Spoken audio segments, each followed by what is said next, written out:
আওয়াজ দিদি মানুষও নানা জগতে আওয়াজ করছি আওয়াজ জোগাড় করছি গাছও হইব বাতাসও হইব নদীও হইব নালায় হইব সমস্ত প্রাণী মুয়াজ্জিনের পক্ষে সাক্ষী দিব এমন করে ব্যাখ্যা তুমি দেশি যে খালি কিয়ামত মানে মানুষ এত উড়িব মুয়াজ্জিনুল দেরি গলা সবচেয়ে ব্যাকুল বড় হইব মানুষ দেহে বুঝি বলব নিশ্চয় মানুষ হবে দুনিয়ার মধ্যে বড় হওয়ার একটা কাজে নিয়োজিত আছে বড় হাম কি মুয়াজ্জিনুল দায়িত্ব পাঁচ সমাজ যদি চায় আকসার মানুষ আজান না জানি এই মসজিদের মধ্যে আনার সময় গিয়ে হাঁটতে মুসল্লি আছে কিন্তু একামত দিনের মতো ব্যক্তি নাই ব্যাকুল নবী আশেক দাবিদার ব্যাকুল মুসলমান বাবার দিনে মুসলমান দাবিদার আজান একামত নজানি নামাজও আগে একামত নজানি অথচ যে একামত প্রত্যেক দিন শুনি তাও হন্য লাগে দিতে গান গাইলে পেশা অন্য লাগে আজান মুসলমান বলে একামত দিনে কি লাগে ও মানুষ আছে না একামত দিনে কি লাগে ফসল লাগে তো যাই হোক আল্লাহ হাবিব সাল্লাল্লাহু আলাইহি ওয়াসাল্লাম ঐতিহাসিক হাদিস যে হাদিস রমজান সম্পর্কে তিন দিন হতা হইল বুঝি হওয়া তিন দিন একা হই যায় মান সামা রমজানা যে ব্যক্তি রমজান মাসে রোজা রাখব একটা ঈমান ও ইহতিসাবা ঈমান মানে আল্লাহ তাআলাকে রাজি খুশি করার উদ্দেশ্যে রোজা কিলা রাখব আল্লাহ পাবেলাই ইহতিসাবা সওয়াব আসে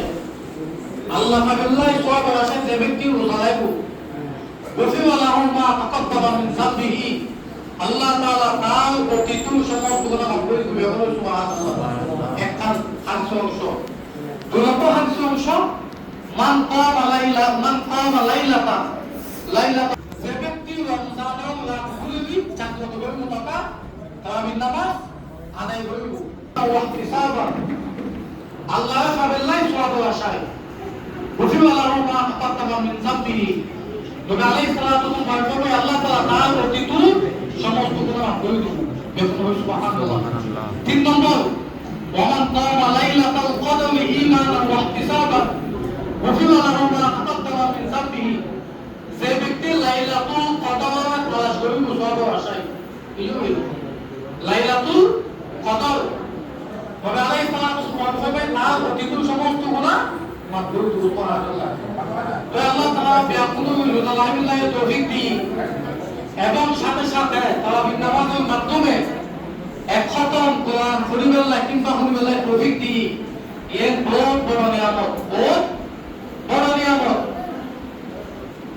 আকারণ যদি চাই স্বয়ং মাযহাবুল ইমাম সেবে বেরন্ত জানি ইমাম আযম আবু হানিফা বেকুল রাহমাতুল্লাহি আলাইহি ওর ইতিহাস মধ্যে লেখে ও প্রত্যেক খেলা দিয়ে নামাজের মধ্যে এক খতম দিত সব আর 20 দিনই এক খতম দিনই হতহষ্টই আচ্ছা মানুষ তো না বলে যেগুলো হচ্ছে তার ভীষণ কষ্ট কিন্তু মাযহাবুল ইমাম হতহষ্ট করি বহু সময় থাকবি যে দুই হাতত নামাজের মধ্যে খতম দিব ইমাম এতলা প্রত্যেক জন এই তারাবির নামাজ গুরুত্ব দিবেন তারাবির নামাজও ব্যাকুল গুরুত্ব দিবেন আয় আমার ব্যাকুল তো কষ্ট করবি এইবার যে মসজিদুল মধ্যে কি তারা বিশেষ সম্মান তারাবি শেষ না খতম শেষ খতম শেষ তারাবি হবে শেষ নয় তারাবি 30 দিন চলবে লাগাতার ইনশাআল্লাহ বহুত মানুষ খতম তারাবি করি আর বহুত দিন এসা বিধি হয়ে যাবে মনে করেন খতম শেষ তারাবিও শেষ এটা তারাবি গুরুত্ব দিবেন হাদিসের মধ্যে এই তারাবি কথা অতীত গুনাহ মাফ করে দিবেন বলে তারাবি করি আলকান বিষয় হচ্ছে কি যারা এটা হাত লইবেন এটা হাত যারা লইবেন আজ 19 রমজান আগামী হাল 20 রমজান আগামী হাল আসর নামাজ পড়ি মাগরিবের নামাজও আগে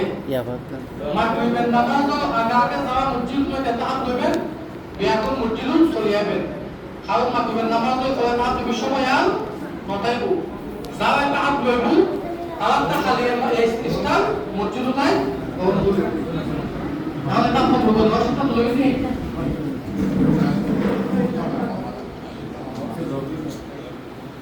আবার বলবে না আর কা কিছু তারা যারা তাহার লইতেন না তাহার মূলত কি যে হলো মহল্লা ব্যক্তি যদি মহল্লা মসজিদুল ব্যক্তি যদি হলো ব্যক্তি যদি তাহার যদি ন হইল মসজিদ খালি এভাবে তাহার ন হয় ইয়ানো হারনো পুরা মহল্লাবাসী বেগুন কোথায় হইল বেগুন কোথায় হইল সমাজের পক্ষে কিংবা মসজিদের পক্ষে যদি হয় যদি মসজিদ হইল শরীয়তে যারা আদায় করছে তার সব বা গয়রু বাকি বলতো বাসিব তাহলে যারা তাহার হইতেন না আর বেগুন যারা তাহার গয়রু তাহলে বাউজু যাতে ইসলামত দেখা পালাই নয় এবং যারা তাহার হইতেন না তারা কি হইছো বেজুয়াই যেগিন আছে এইরুম মধ্যে তাহার কাবিল মতো নবলে তাহার নিয়ে মসজিদের টুকি ইবাদত বندگی কইবেলা চেষ্টা করছো আল্লাহ তাআলা বেগুন আমতুল্লাহ তৌফিক দান করো ওয়াসি দাওয়ানা আলহামদুলিল্লাহি রাব্বিল আলামিন বেগুন আল্লাহ কবুল করুন